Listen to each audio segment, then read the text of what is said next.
Alright, I'm Leo Robertson, and I'm going to show you guys how to do the newscast graphics to make stuff like this and to make other stuff just like this in the future. So just put on WCAT. For the WCAT newscast graphics, you are going to first get all the files you're going to need. Then you're going to open up Photoshop and make a file with a transparent background and make sure it's 1920 by 1080 pixels.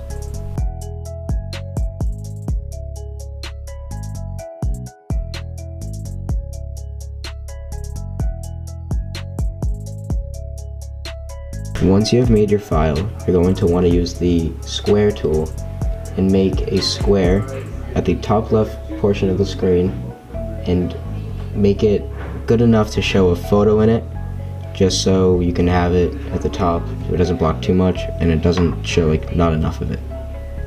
When you make the square, make sure you have the fill off but have a stroke on so you can have a blank square.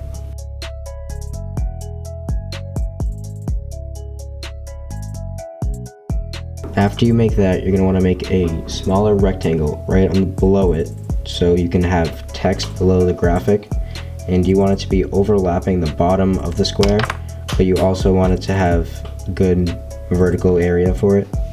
To line up the bottom of it correctly, you're going to want to zoom in on it so you can see exactly where it needs to overlay and how big it needs to be to cover it perfectly, where it's not too short on one side and not too long on the other.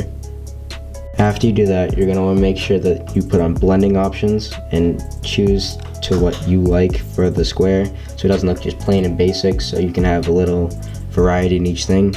For every different graphic you want to make, you don't want to make all of them the same, so you want to put on different blending options. One key blending option you always want to put on is you always want to use a drop shadow so it shows the effect that it's not just flat on the screen, so it makes it more of 3D so it looks better.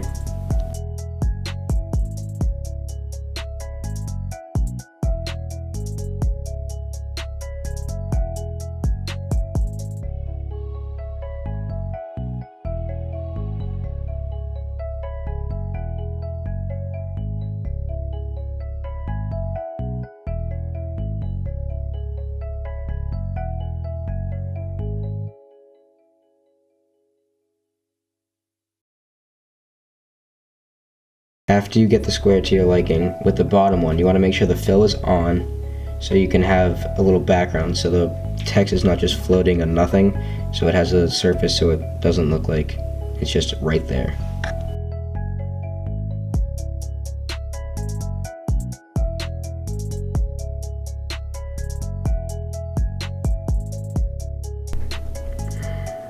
Once you get your image that you need, you're going to want to make sure it fits in the square. If it's outside of it, it's okay. You don't want all of it to be outside. But after on, you're going to crop it so it looks good inside the square. But you want to fit it perfectly so it's a little bit bigger and make sure all of it you need is inside of the square.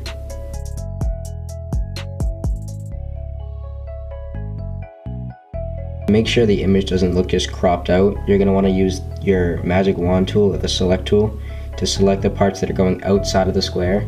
You want to select that, then you want to click make a copy or copy via layer. So you do that and then it comes outside of the square so it looks more of not just plain and everything, it just come out better.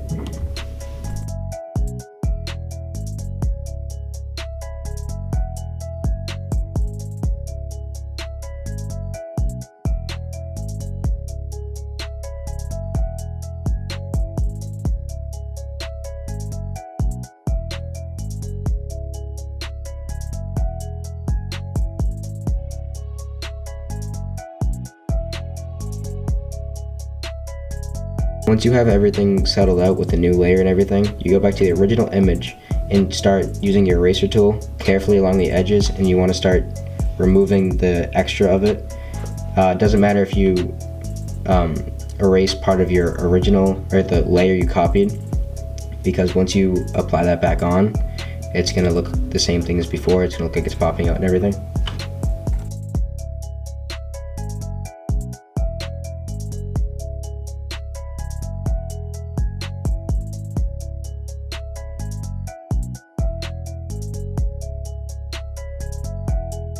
After you have all of it erased, then you're going to want to go back, zoom in on it, and then there's always little lines and always little things you don't see. But if you zoom in and take your eraser tool, then you can get rid of those so it doesn't look choppy or it doesn't look just roughly done.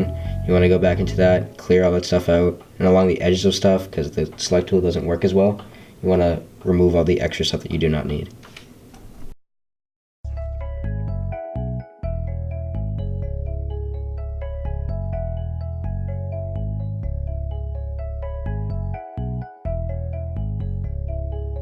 Once you have the top graphic done, you're going to want to go to the bottom, and yeah, this is where you're going to want to start doing your text.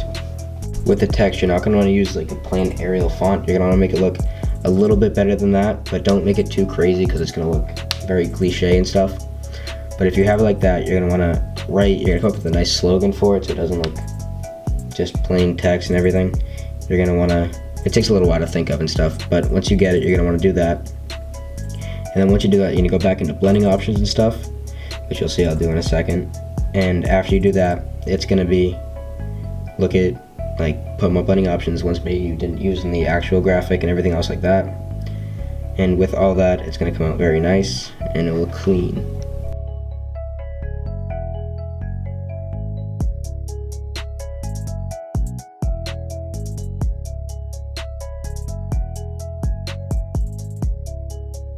One very important part to do is once you think you're done with it, save it as a PSD, which is a Photoshop file.